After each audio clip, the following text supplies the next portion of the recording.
Hey guys, if you're looking for the latest baits and techniques, look no further than Japan. Japan's always coming out with the latest stuff, and they've come out with some killer baits.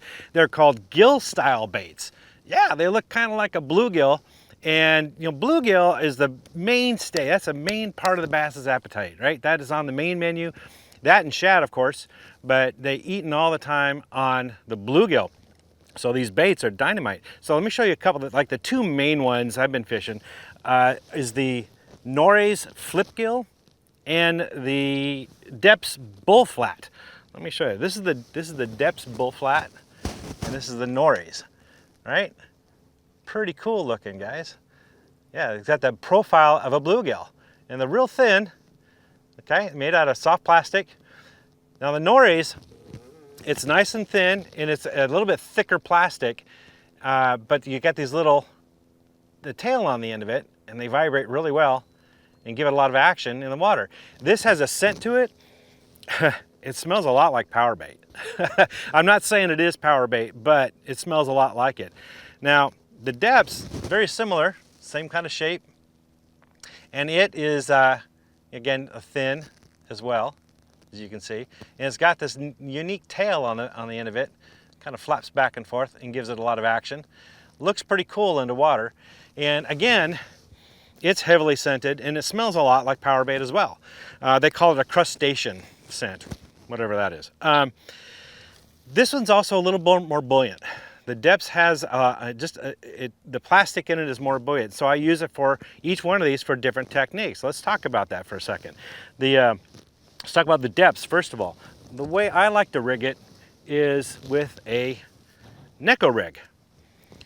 What I do is I put a 3/32 bullet nail weight right in the front, and then I've got, this is really cool.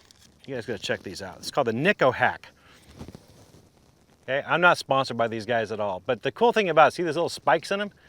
You poke it through the bait and it comes through like that, and now you rig your hook through it and it doesn't tear up your bait. It's a great way for Neko rigging. And here I've got an antenna hook from Gamakatsu, and it has these little antennas on it to help make it weedless. But when you pull it through, it looks like this on the bottom, foraging on the bottom. It looks like a little bluegill eating on the bottom of the lake. And I mean, just unwary, unsuspecting, not aware of its surroundings, perfect opportunity for a bass to eat it. So I use that a lot, and it works really, really well. Neko rigging is also from Japan, by the way, so it all goes hand in hand with these baits. But this is a dynamite way to fish the Deps version because of that buoyancy to it. It helps keep that tail up and keeps that face down attitude on it. Now the Nories, because it sinks a little bit, I like to rig it on a free rig. As you can see, I got the weight here, slides back and forth. This is about an 1/8 ounce weight. And it's just Texas rig, as you can see. I've just got it Texas rigged here. Nothing fancy. But what it does is you cast it out a little bit deeper water. I like to fish it in 7 to 12 foot water. Cast it out, because when you cast it in deeper water, the weight separates from the bait a lot more. And the key about this whole presentation is when the bait falls, it does this. It just kind of dives and darts and spins and all kinds of weird angles, just a very erratic motion, and that's what triggers the bites.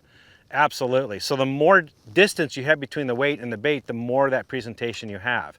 So you fish in shallow, you only get a little bit, maybe this much between the weight and the bait. It doesn't have a chance to do its thing. So it works a little bit better in deeper water. I've gone up, up to 15 foot. Theoretically, I suppose you can even go deeper than that, but it works really well. And because of that erratic action, the bass, it just drives them crazy. So the free rig is a great way to, and you notice I've also got a little bit of a bow in this. I don't know if you can see it or not, but I have a little bit of a bow. It's hard to tell, but that helps it kind of spin and tumble and fall in the water. So that kind of gives it that erratic action. Now, where do you fish these? Anywhere there's bluegill. So the best thing is during the spawn, the bass are protecting their beds, and bluegill are nest raiders. And so it's the instinctive habit, the instincts of the bass to attack bluegill. So anytime that the bass are on beds, this is when I use the Neko rig, because it looks like a bluegill that's face down eating the eggs. And you can just throw that up on a bed and the bass will nail it. Now, right after the spawn, that's when the bluegill spawn.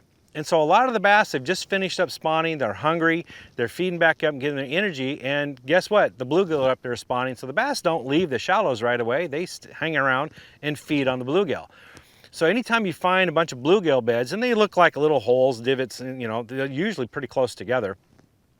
If you can find a weed line near that, that's where the bass will be hanging out. And they'll dart in and out of those weeds and they'll attack the bluegill.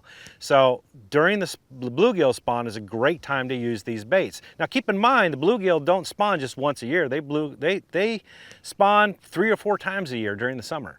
So anytime you see bluegill beds, that's when you want to break out these baits and fish around them, especially in the weeds or the docks or anything nearby, any kind of structure.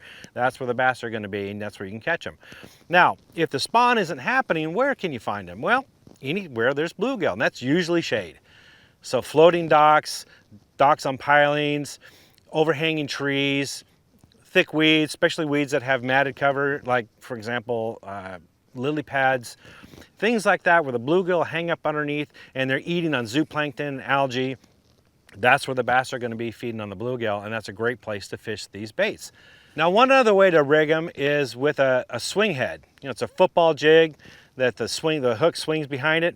I haven't tried it that way personally, but you can throw it out there and let it drag on the bottom, and it looks just a different presentation than you would see like a worm or a jig. This is a different profile, and it's just something different that the bass haven't seen. So try fishing a wobble head or a swing head jig is what they're called. And I haven't tried it, like I said, but I have some friends of mine that have, and they swear by it. So give that a shot. So guys, this is a new bait. Try them out, try the different ways to rig them, and I bet you're gonna go out and have yourself a ball.